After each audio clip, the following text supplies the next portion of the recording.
everybody, welcome to another episode of In the Kitchen with Lisa. I'm personal chef Lisa Spampanato, and today we are outside chillin' and grillin'. I've got a great Father's Day recipe for you and a wonderful dessert for Flag Day, which happens to be today, which is also my son Joey's birthday. So happy birthday, Joey. We're going to get started with a really easy recipe. We need a London broil, which I have learned in Michigan is not the same thing as in New York. So you want a top loin piece of meat. And we're gonna make a quick marinade, and you're gonna put this in your fridge overnight. So let's get started. We're gonna start first with the aromatics, which would be the garlic, and I need 2 cloves of this.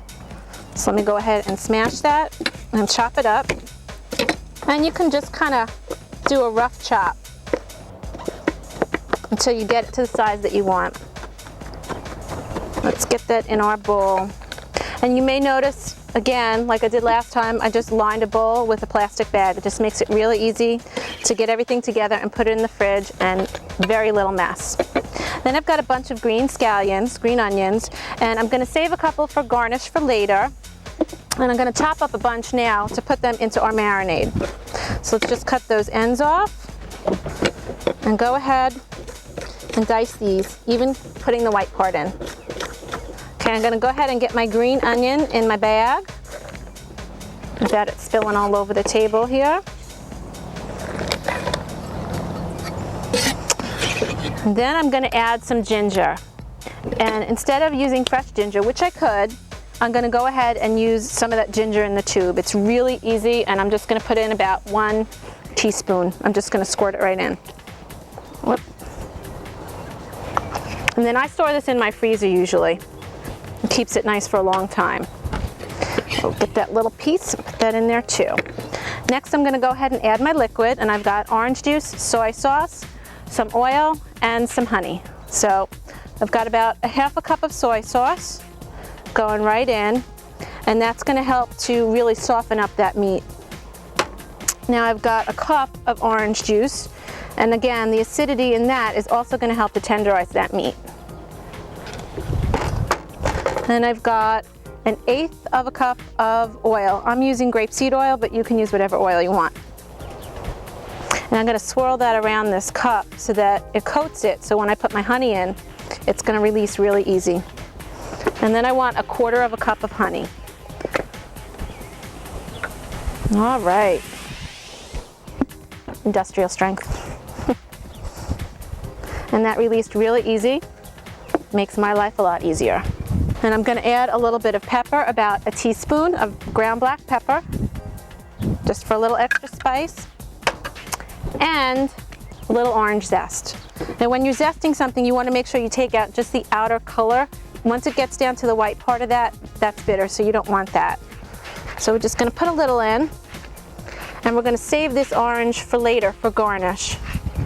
Waste not, want not. Okay, I'm going to lift up my bag and just kind of mush these ingredients together a little bit. Make sure that honey gets mixed in well with everything else, because it tends to sit in the bottom of the bag. And then I'm going to go ahead and get my meat and put that right in and stick it in the fridge. So I've got my London broil, and I'm going to go ahead and tenderize it a little bit more before I go ahead and put it in the marinade. So I'm going to use something called a jacquard. You can also just poke at it with a fork and make holes on both sides. But this little gizmo has nice sharp tines in it. I don't know if you can see that. And that's going to really help to tenderize this and help it absorb all the flavors of the marinade. And I'm going to go ahead and just press this through on both sides to help break up that connective tissue. So I'm going to go ahead and get the other side of this, because we can't have one-sided meat here. Make sure we break up all that connective tissue, and that looks pretty good. And then I'm going to take this and put it right into my marinade. And this is the kind of thing that you want to let marinate overnight so that it really absorbs the flavor and gets nice and tender. Okay, you want to go ahead and close that bag and try and get as much of the air out as you possibly can. And then kind of mush it all around, make sure everything gets incorporated well, and put it in your fridge overnight. Now I've got a couple that I did already last night, so I'm going to go ahead and get started on the grill. I've preheated my grill to high. I'm going to sear both sides and then bring it down to medium. I'm going to go ahead now and get my steak on the grill, and I want to sear both sides. Smells so good.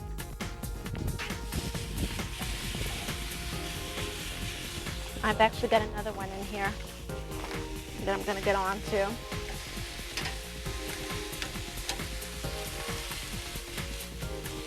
So I'm going to let that sear for about 1 minute to 2 minutes. I've already knocked my heat down to medium. And I'm going to save this marinade and put it on the stove and bring it to a boil so I can save it for a sauce for later. These steaks look pretty well done to me. Not well done, but like they're done. So I'm going to go ahead and remove them. And they look absolutely beautiful. I don't know if you can see that color, but that's just where I want them to be. I've got a wonderful dessert for you guys, and it's a no-bake dessert. It's something you can make in no time.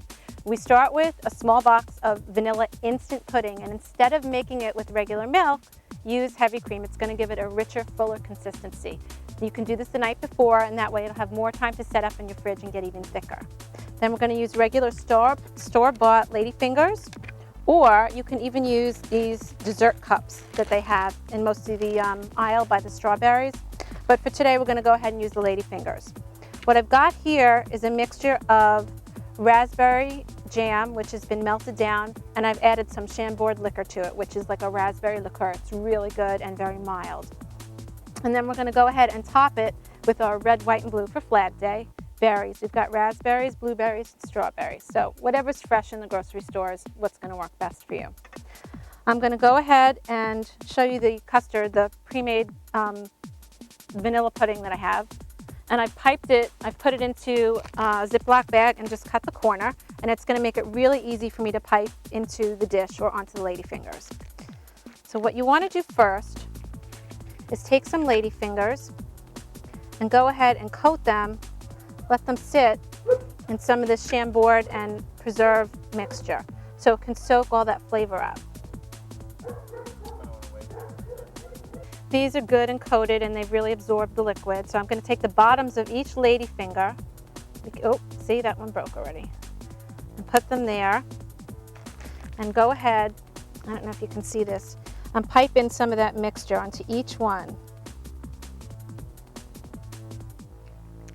I've got about 4 of these on a plate now. I'm going to top it with a little more of this pudding mixture, this custard mixture. And make sure there's enough on there. I'm going to go ahead and put some fresh berries on it. Some raspberries. Some blueberries, which I've already washed. Oh, that looks so pretty. Got a sliced strawberry here. I'll just put right on top. Then I'm going to go ahead and drizzle a little bit more of that Chambord and raspberry preserves on top. Save some in a little pitcher here. Oh, that's going to taste so good. And then we can go ahead and maybe zest a little lemon on top, just to make it look a little prettier.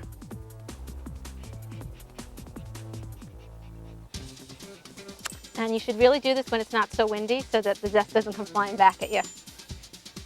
Our dessert's done and we've put that aside for now, and I'm going to go ahead and cut the meat because it looks like it's perfectly finished. And when you're cutting something like this, you want to make sure that you cut it against the grain. That way it's not going to be as tough and hard to chew. So I'm going to go ahead and slice it on the diagonal. And the ends usually tend to be a little bit more well done than the inside, but that's okay. This way you have something for everybody. And that looks perfect. I've gone ahead and plated everything up, and I've topped the luncheon broil with some of the juices and the marinade, and added some fresh orange wedges, orange slices, and some chopped up green onions for garnish. And I've gone ahead and I've also plated the dessert up a different way in like a martini glass or a dessert glass with one of those little cakes that I showed you earlier.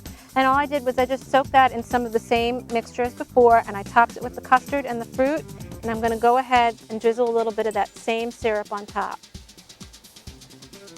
That looks so pretty. You could also throw some whipped cream on there if you wanted.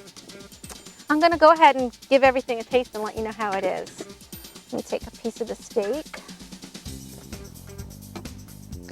It smells good, it looks perfectly done. Let's see how we did. It's really good. You can taste the ginger in there. I'm going to save that for later because I know you guys are waiting for me to finish. So let's check out the dessert and see how we did. And that little cake underneath is getting really nice and full of all that syrup, and you can dig down into the bottom and get more of it. Okay, I think I'm going to eat the rest of this and save that for later. Thanks for joining me.